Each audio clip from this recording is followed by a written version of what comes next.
very interesting discussion of the economic consequences of the COVID crisis and what we need to do to build a more prosperous, more resilient post-pandemic economy. And who better to help cast some light on what is a very complex set of issues than Carolyn Wilkins, the Senior Deputy Governor of the Banque of Canada. Before introducing Carolyn, I do want to acknowledge, as is our tradition at the school, that the University of Toronto operates on the traditional lands of the Huron-Wendat, the Seneca, and the Mississauga of the Credit River, and we're grateful to have the opportunity to do so. So, to the subject at hand. In the critical 10 years following the financial crisis of 2008-2009, central banks and central bankers took center stage. They, more than government-led fiscal policy, took the lead in restoring liquidity, in stabilizing the financial system, and in supporting recovery with historically very low interest rates and, in many cases, pretty dramatic quantitative easing. They demonstrated, I think, a lot of creativity and ingenuity, and critically important, an important capacity to coordinate across borders during that delicate and very important time following the financial crisis. From a Canadian perspective, Carolyn Wilkins played a leading role, really a very central role in this important work. As the Senior Deputy Governor of the Bank, Carolyn has a very broad and very influential mandate. She's responsible for the bank's strategic planning, for its economic and fiscal research and its analysis of international economic developments. She's also the Bank of Canada's G7 and G20 deputy and the bank's representative on the Financial Stability Board. So, as I say, a very broad and very important mandate. If you permit me, on a more personal note, I've had the pleasure of knowing Carolyn for many, many years. And she has, in my opinion, been a steady hand, a steady and important hand at a turbulent time in terms of economic policy. I think she has made a huge and lasting contribution to economic policy in Canada. In my opinion, Carolyn is one of Canada's truly distinguished public servants, and I think, and very importantly, a real pioneer for women in breaking any number of glass ceilings in the area of finance and banking. Recently, Carolyn announced her intention to move on from the bank, actually next month. And her comments today, her remarks today, will be her last set of public comments. So, Carolyn, thank you very much for having chosen to do this with us at the Munk School. And more broadly, Carolyn, let me say for all of us who are interested in public policy and economic policy in Canada, let me say thank you, because Carolyn, I think we are all very much in your debt, very much in your debt. So this afternoon, Carolyn's going to deliver some introductory remarks on the economic challenges facing us as a result of the pandemic. And then following that, Shauna Braille, who really needs no introduction to this group, the Associate Director of our Innovation Lab at the school, is going to open up a period of conversation with Carolyn. So Carolyn, with that, over to you, and thank you again.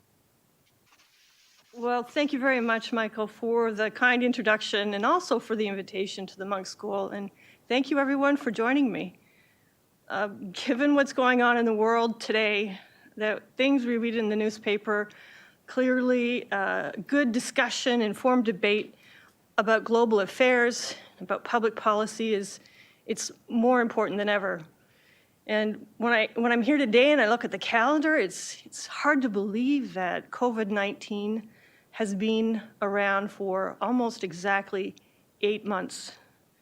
And over that time, it's had really terrible consequences in people's lives, whether it's in their businesses or in their homes. There's still over 40,000 active cases in Canada and more arriving every day. Yet, we did get some positive news on the vaccine front earlier this week, and I'm really pleased to see that the recuperation phase, the recovery is underway.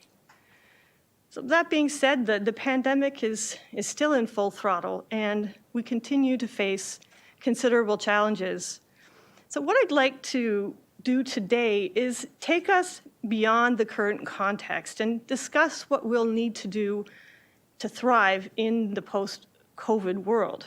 Now, right now, it's understandable that the post-COVID world feels like the proverbial other side of the moon. And some of us who know a little bit of history will remember that around 70 years ago, all we could see of that far side of the moon was really practically nothing. We could only observe what we could observe from Earth.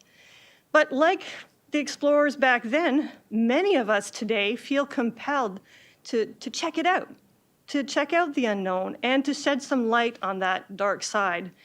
And I understand that right now, there are many unknowns that obscure our vision, but we can still map out economic scenarios that will help us plan our path forward. Now, in the Banque of Canada's most recent outlook, we expect that the recovery in Canada and around the world will continue. It'll take some time, and it will require policy support for a while. When we take a longer view, so a longer perspective, we think that the COVID-19 experience will leave an unfortunate economic legacy through its impact on investment, its impact on the workforce, and on productivity.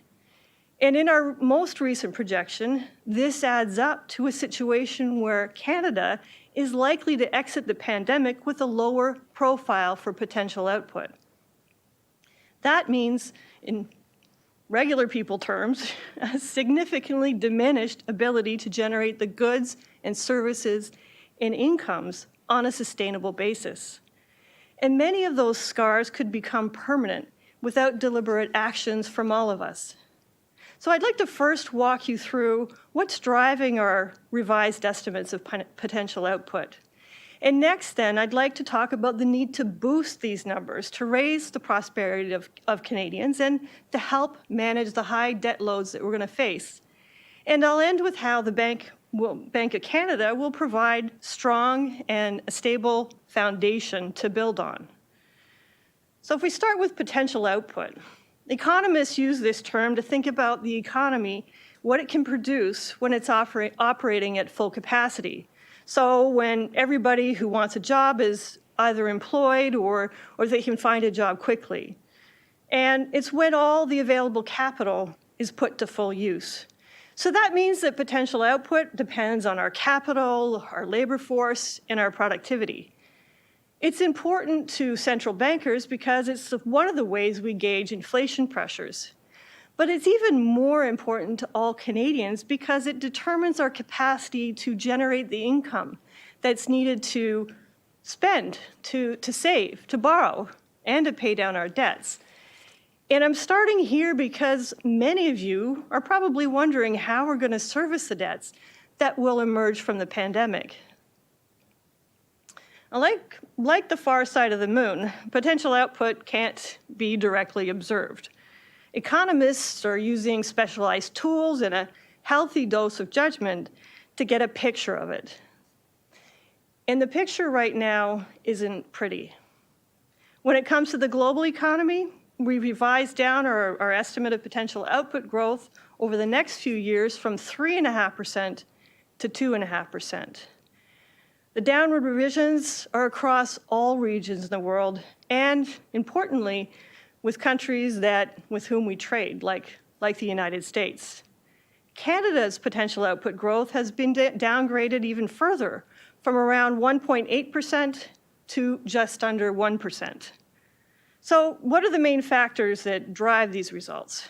Well, the first factor relates to capital. Investment in capital is taking a hit and the recovery will be protracted, and that means slower growth in the stock of capital. Now, businesses and the people who are in business that are listening understand how weaker demand and higher uncertainty could cool the appetite to invest among many firms and force others to perhaps close down permanently.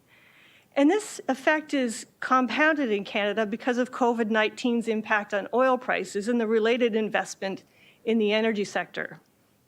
Now, overall, weaker capital accumulation accounts for about 3/4 of the downgrade.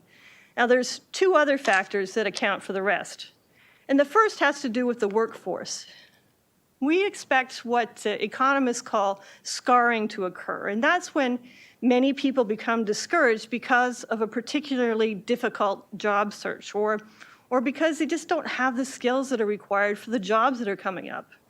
Now, the hardest hit sectors right now include recreation and hospitality. And we know that these sectors employ many young people, recent immigrants, and women.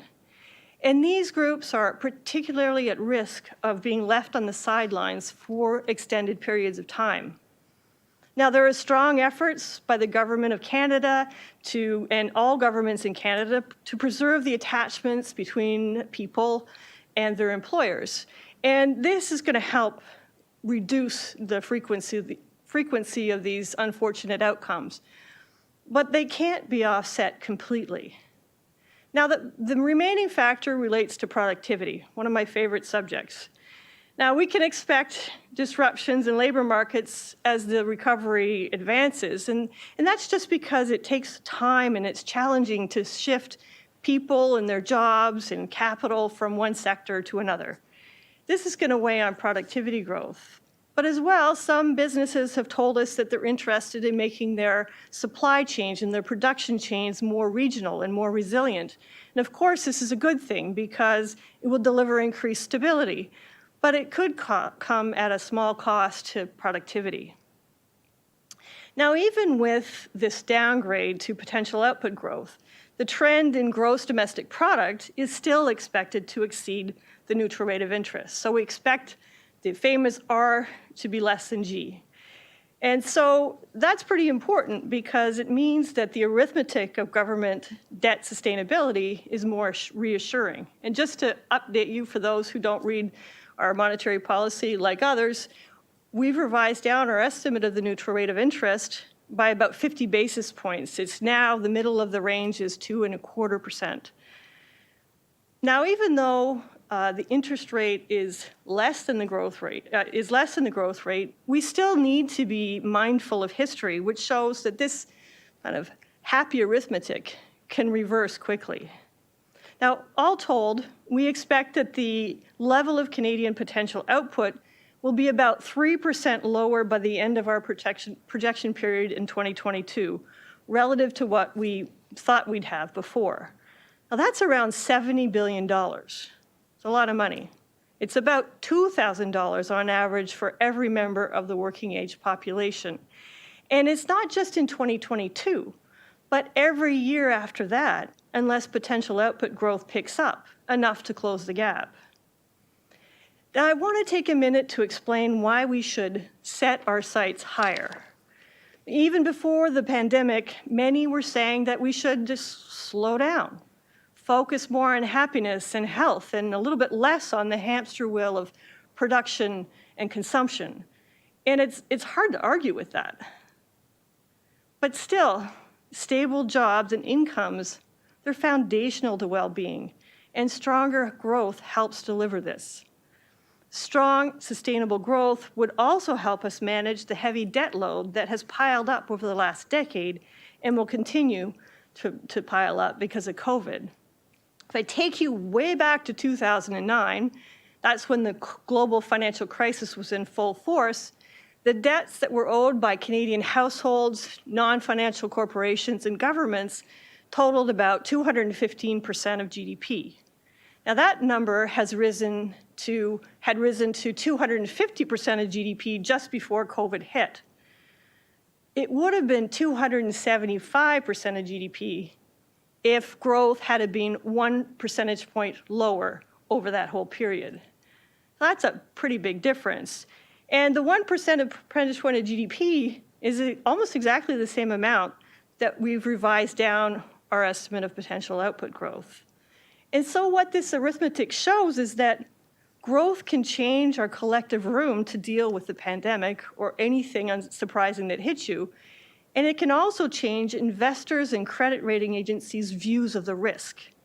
Now, Debt is a problem that we share with many other countries. It's not just Canada. Countries like Canada that depend on foreign capital and are running significant current account deficits are even more vulnerable, though. And this vulnerability, I must say, is kept in check here at home because of our sound record of prudent financial risk management and the robust oversight of financial institutions. But there's no doubt that the debt burden would be easier to carry with a stronger trend line on incomes and the tax base. When it comes to people's financial well-being, growth per capita and how it's distributed matter a lot. When we think again about the 10 years before COVID, Canadian GDP growth averaged about 2.25% per year, and that was near the top of the G7 countries. Growth on a per capita basis over this period averaged about 1%. That's near the bottom of the pack. So why was this? Well, productivity gains were much lower in Canada, and economic growth was fueled mainly by increasing population through immigration. Canada's really good at attracting highly qualified immigrants, and the federal government's recent plan to lift immigration levels will lift as well potential output growth over time. But we can't afford to lose sight of productivity and competitiveness. And I've spent over the last part of my career many years visiting businesses across Canada and talking about how they're feeling about the business climate. And they often bring up factors that are dampening their appetite for long-term investments here at home. The lots of things they bring up, but regulatory burdens, uncertainty about approval processes for projects, obstacles to interprovincial trade. Those are things that come up. And the fallout from COVID won't necessarily help matters either. So productivity sounds a bit sterile. It sounds like it's only about efficient production lines and profits. But it's more than that. It's about access to critical infrastructure in remote areas. It can be about the quality of diagnostics and treatments in healthcare. Now you may ask, well, how can we improve our productivity performance in the middle of a crisis? And I'm going to put to you that there may be no better time. And we can take some inspiration from innovation that followed major wars. For sure, analogies are always tricky, and the analogy between COVID-19 and wars is imperfect, but both events forced governments and businesses to adapt at speeds that they previously thought were impossible.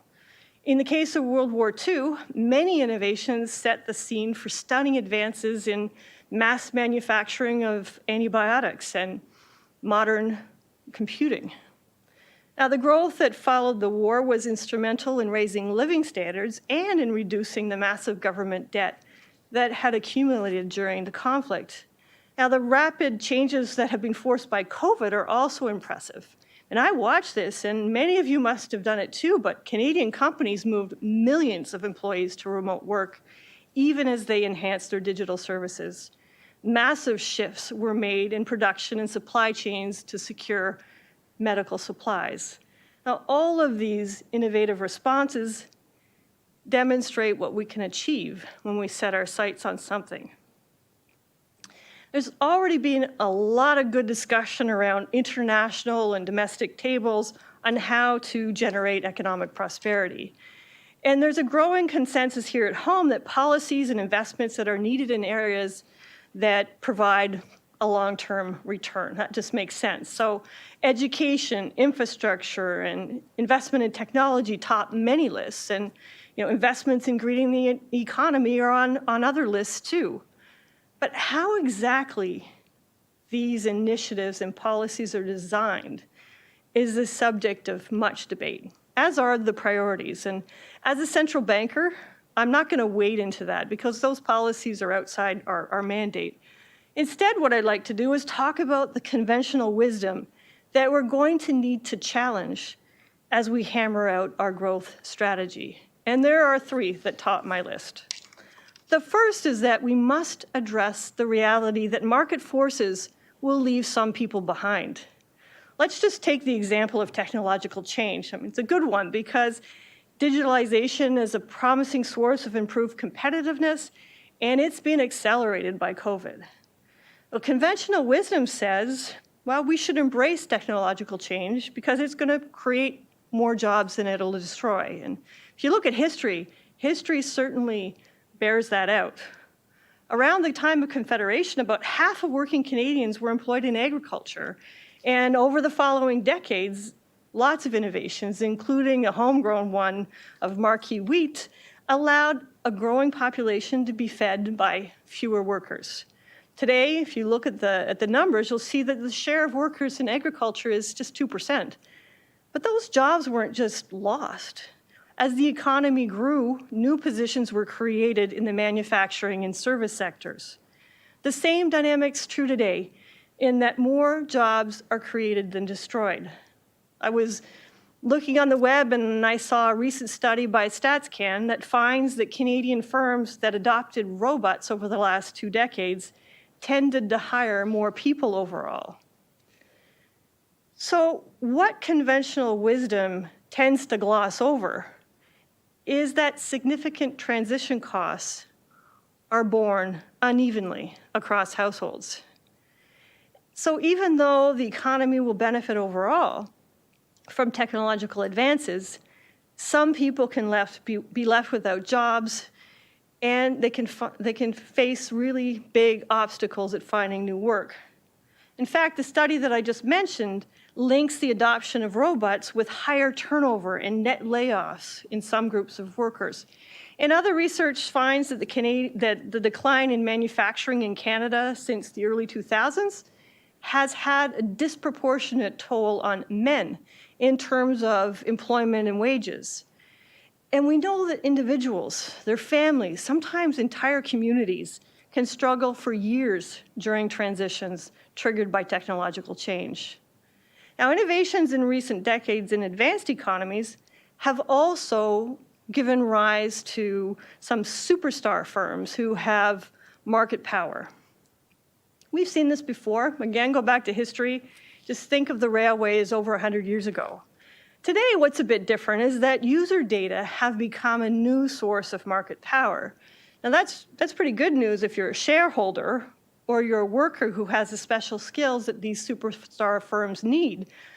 But it may mean that a handful of firms now account for an outsized share of jobs in a given industry or a town, and that can leave other workers with less bargaining power.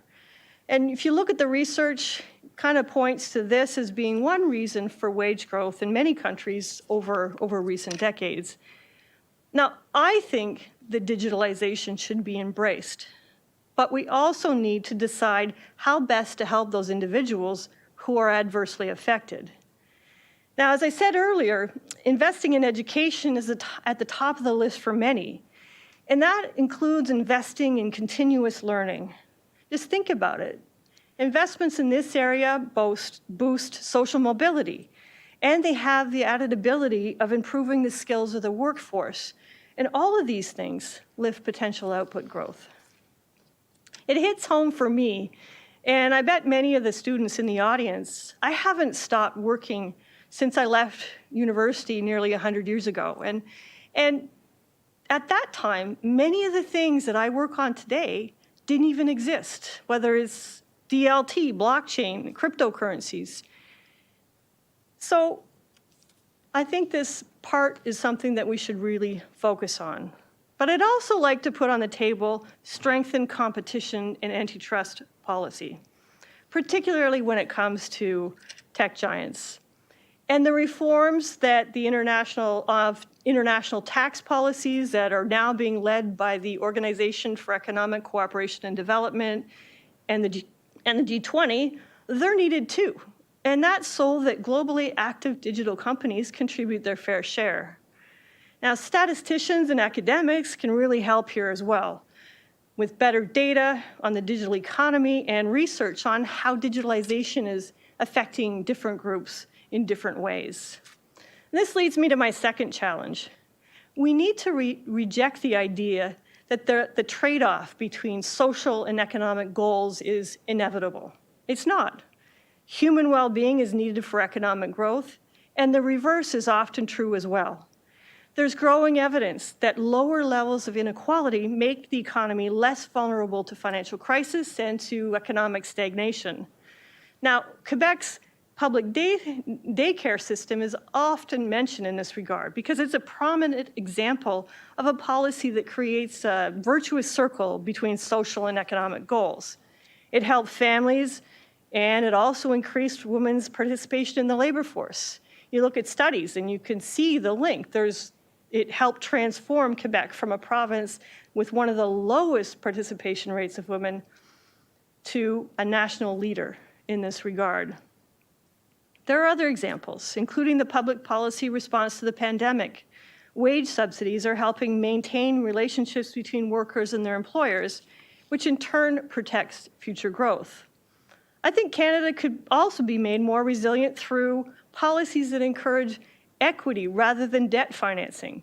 It's a way to foster business creation and growth and support vibrant communities. Now, my third challenge is to conventional wisdom, that this is only a problem for the public sector to solve. We need private sector investment in growth-enhancing initiatives, and we need smart incentives to go along with that.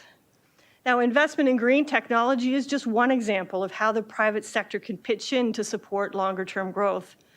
We see that Canada's oil and gas sector has shown a tremendous capacity to innovate in the face of quite significant challenges, and is making strides in developing new technologies to reduce emissions. And you just think about the investments in cogeneration technologies, an innovation that increases efficiency and competitiveness, while also reducing carbon footprints. Financial firms are working to develop the market for green and transition bonds to increase the financing options for climate-related projects. And we've seen some good examples of stakeholder capitalism in response to the pandemic as the private sector was looking for ways to support growth. And many financial institutions stepped up to allow deferrals in loan and mortgage payments, and this complemented public sector actions to help families weather income loss, but it also allowed banks to avoid some loan losses too. Now, we know we can't raise growth on a sustainable basis without underlying economic stability. And we know that recessions tend to hit hardest those that can least afford it, and the COVID-19 experience is no different. That's where the Banque of Canada comes in. Now, the bank's mandate, which is in the Banque of Canada Act, is to promote the economic and financial welfare of Canada. And for us, that means targeting low, stable, and predictable inflation, and also supporting financial stability. And for nearly 30 years, our success in achieving our 2% inflation target has provided a solid foundation for growth. It allows businesses and families to have more certainty than they would have otherwise when they're doing their financial planning. Now, this target is part of an agreement with the federal government that's been reviewed every 5 years for many years. And there's a review underway right now. My colleagues and I chose deliberately to challenge the conventional wisdom that our current monetary policy framework is still the best that we can do. And so we've got an important research program to look at all the alternative frameworks. And we've had some interesting results from our research in that regard. Now, we still need to take into account some comments from experts, as well as the comments that we got from the public on our online consultation. So, unfortunately, I can't draw firm conclusions today, but you can be sure that when we settle on an agreement with the government next year, it's going to be clear why we think it's in the best interest of Canadians. The bank also supports the stability of the financial system, and one of the ways we do this is by assessing risks to the financial system that are linked to climate change. And we've been working with experts here and abroad to develop a set of climate scenarios. This is really interesting work. What it does is it tries to better understand the potential climate-related risks, the opportunities for Canadian financial firms. And We do that because knowing what the future could look like under different scenarios helps everybody prepare for what's ahead. So another way we support the financial system is through our work on core financial market infrastructure. And that may seem like a bunch of geeky fintech stuff, but state-of-the-art payment systems and financial services are key to the competitiveness of Canadian businesses and to financial stability. And that's why the bank's been working with Payments Canada to modernize the payment system. And we've also stepped up our work on central bank digital currency, given that COVID-19 has accelerated the move to digital payments. Now, we're in the early stages of technical development with academics and some people in the private sector, as well as other central banks. And we've made no decision on whether we will issue a digital currency, but you can be sure that universal accessibility and financial stability will be key objectives. So it's time to conclude. It's not lost on me that I'm encouraging you and all of us to explore the far side of the moon when right now life still feels pretty difficult here now on Earth. The COVID-19 pandemic remains a formidable obstacle to both our health and our economic prosperity. We can't have one without the other. Governments are acting decisively, and monetary policy is complementing these actions by creating the financial conditions that support growth. It's still not too early for an open discussion about life after COVID. The pandemic has damaged our potential for Canada and for countries worldwide to generate sustainable economic activity. We need to set our sights higher to help businesses create good jobs and make high debt loads more manageable. We need to recognize that social and economic goals aren't always in conflict. Sometimes they're and often they're complementary. And this applies to many public and private initiatives, whether they're designed to green the economy, to promote investment in infrastructure and technology, or to help workers succeed in the labor market. Je suis réellement contente de voir que la pandémie a rapproché de plusieurs manières des Canadiens, et quelquefois malgré nos différences. On a dû changer rapidement beaucoup de nos façons de faire. Et cet élan pourrait nous propulser vers un avenir meilleur. Et j'espère vivement que les futurs investissements vont permettre une croissance durable et inclusive. Comme les explorateurs de notre époque, nous trouverons de la lumière sur la face cachée de la Lune. Mais cette fois-ci, par contre, la brillance de cette lumière va dépendre de nous.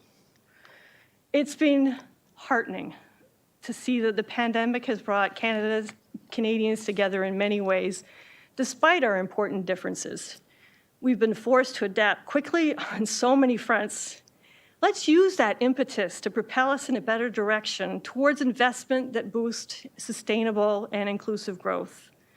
Like the explorers all those years ago, we will find light on the far side of the moon. But in this case, how brightly it shines will depend on us.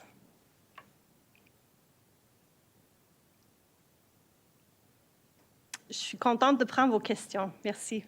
I'll take your questions.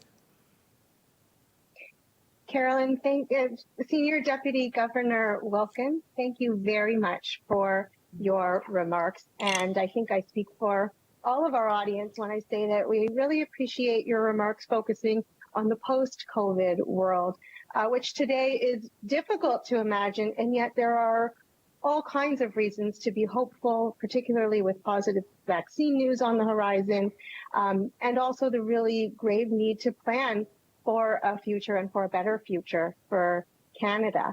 We will begin our Q&A now. And for our audience members, please type your questions into the chat function on the webinar main page. We do have a first question to start you off. And the question is the following. This is a time of urgency for Canadian companies to retain jobs, to avoid massive layoffs, as you've described, and also to minimize devastating economic impacts. Could there be some future forums for CEOs, government, and other focus groups to work together to retain workers and talent in this difficult time of COVID-19? Well, absolutely. I said that the public sector can't do it alone, and I meant it. Some of the best initiatives happen when the public and private sector get together, and that's exactly what's needed now. You know, you're asking me whether they should, and the answer is absolutely yes. I mean, how they do that, I think depends on what areas you're looking at. And of course, how it's done depends on the government and the private sector, not a central banker. I would note, though, that there are the Business Council of Canada, you know, the Economic Forum. There are groups already today that have spent a lot of time among private sector players and the government to think through what would be an economic strategy for Canada. And clearly, COVID has increased the urgency of that. But the kinds of initiatives that have been spoken about in these reports, and there's one on greening the financial system, that the task force on climate that Tiff Macklem was part of, those are all initiatives that need to be discussed and that are worth considering with more urgency than perhaps we thought we needed. Because I talked about digitalization, I talked about climate change, I talked about long-term unemployment and the possibility for scarring. And businesses not investing strongly. These were all characteristics of the pre-COVID world to some extent. They've just been accentuated. So my encouragement is for all that to happen. Thank you. We have another audience member question, which focuses on who is responsible or who decides within the government or the Bank of Canada how much credit, as opposed to sort of quantitative easing, is justified as a result of COVID, as a result of the climate crisis that we face? And is the general sort of price of inflation the ultimate arbiter of these decisions? The short answer is, when it comes to inflation, the Bank of Canada has operational independence to determine what tools it needs to use and how it needs to use those tools to achieve that objective. That's clear. Some of our tools that have been deployed, like quantitative easing, where we purchase a large amount of government securities, are being used to help achieve our monetary policy goals. Other parts of our tools, that especially those that we deployed early on, we're focused on making sure that our policy could be transmitted to the rest of the financial system and that credit would continue to flow, because markets weren't functioning very well in March and April, and so we needed to do something quickly and something in size to help things. And we're really fortunate to look at those markets now and see that in fact the private sector is back to doing what they need to do. Credit is flowing in the way that it would practically normally, and so that focus on market functioning has taken a side seat because they don't need us anymore. We're still ready to be there if we have to be, and now the focus is squarely on our monetary policy objective and inflation. Thank you. And another question that's come in is, you know, in your remarks you talked about innovation and rapid adoption of new technologies and the impacts of automation. And we've seen through the pandemic that firms are increasingly and more rapidly adopting some of these technologies. And I'm wondering if you could talk about or share some examples of innovative practices that the bank itself has implemented as a result of the pandemic, and which of these practices might actually endure post-pandemic as well. Sure, great question. I think the bank has a lot of commonalities with many other big businesses. We have, at head office in Ottawa, we might have 1,700 people here, and we went in about a week from 1,700 people reporting to work every day to maybe 60 to 80 on any given day. And those people that still came in were people that were working in our trading room on the operations, were working in the back office, kind of recording and making sure that all the risk controls were being followed. And we also had people in our Calgary office, which is the second site, working there to ramp up as quickly as possible. I couldn't be prouder of everybody, whether it's HR or IT or the people that needed to make this happen, because it was a complete success. And our balance sheet, we had 11 operations. We deployed very quickly, different operations. Our balance sheet went from about 120 billion to over 300 billion in about 4 weeks, and it went very smoothly. How much of that is permanent? We'll see. We're not ready to come back to the office now. It's not safe, but we recognize that part of your corporate culture, it's not just a productivity thing, but part of your corporate culture is built by seeing people, by being in the same room. And so when we think of the future workplace, there's likely to be more telework and remote work than there was in the past. We need to find ways to see each other, to get to know each other, to onboard new employees. All that stuff needs to be worked out. But that would be one really visible thing that I think we share with a lot of other businesses. And I couldn't be prouder of our people for having pulled that off. Well, that's an amazing accomplishment, and I think, in line with a range of institutions that have had to work, doubly hard to manage during the pandemic, and a real success story on the part of the bank. So congratulations on that.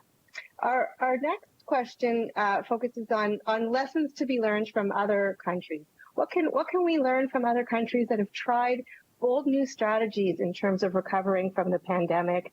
Both, I think, the current pandemic, but also what do we learn from history? So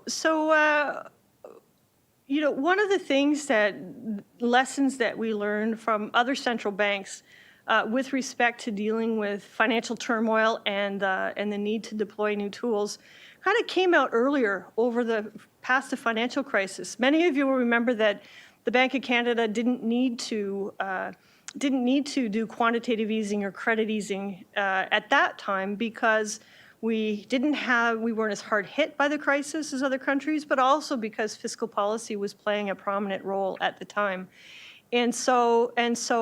But we did know from the other countries that had to deploy these things quickly that any investment they had made before in their operations to be operationally ready, like it takes technology underneath to be able to do this. It takes planning of what does this policy look like? What's the governance around this policy? How do you manage the risks around these operations where you're purchasing billions and billions of dollars of securities?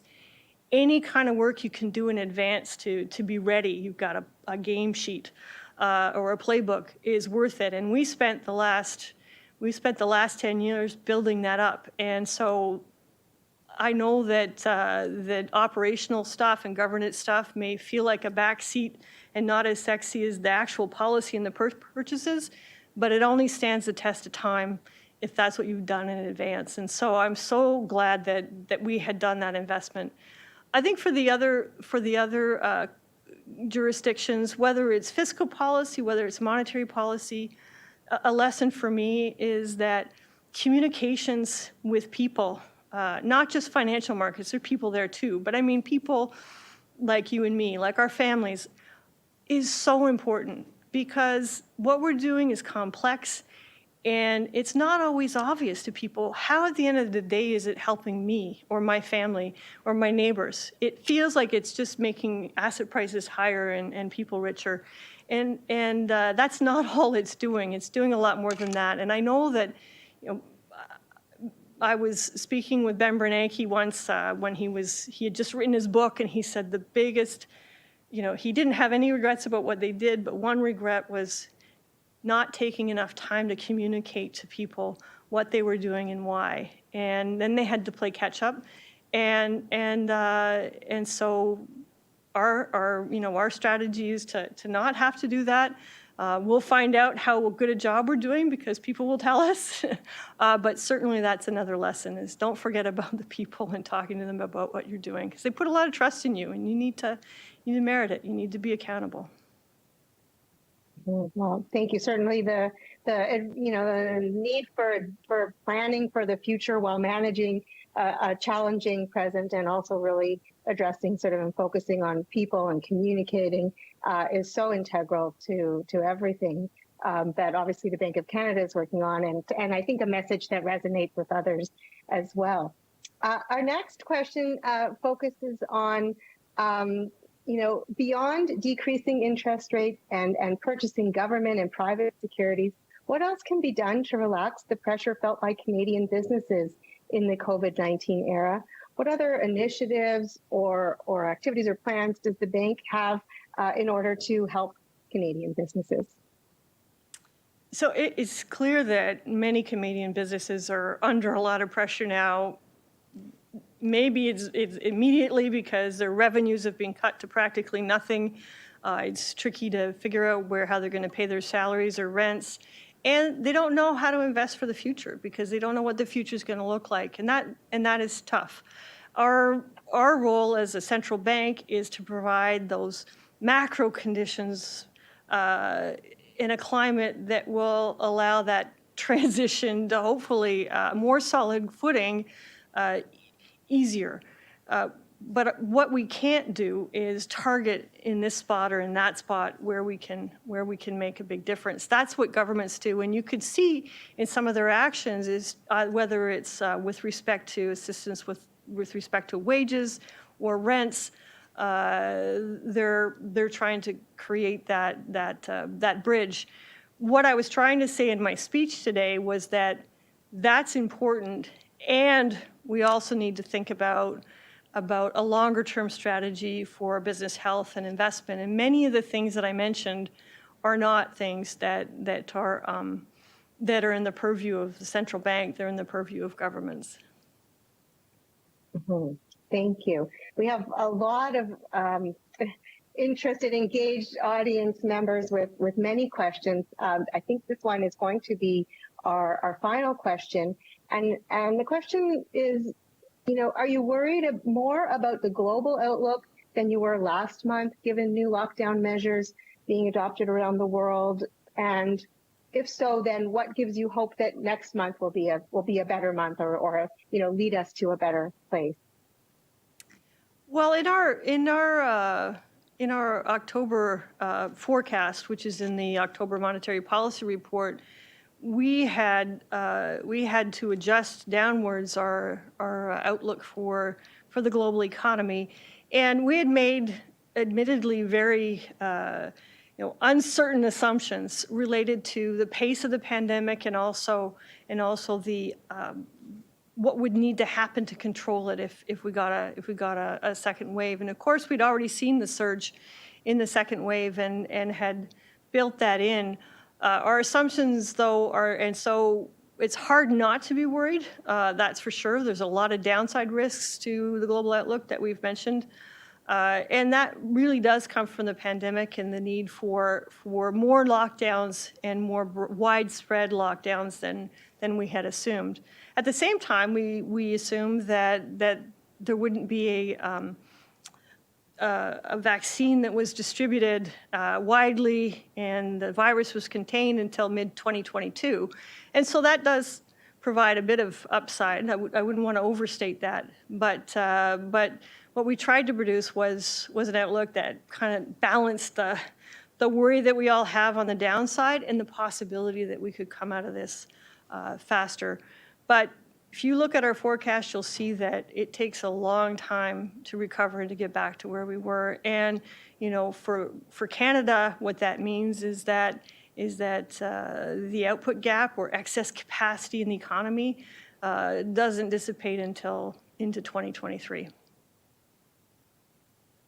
Okay, well, thank you very much, Senior Deputy Governor Wilkins, for your really insightful and thoughtful remarks. I think I speak for all of us when I say that today's conversation really helps build hope and also confidence in Canada's future and our ability to both manage an extraordinarily challenging time on so many fronts, and also to be able to and have the capacity to plan for the future and for an improved and prosperous future for Canada. And so on behalf of the Munk School at the University of Toronto and the Innovation Policy Lab, which is part of the Munk School, I'd really like to thank you and the Bank of Canada for this afternoon's presentation and discussion.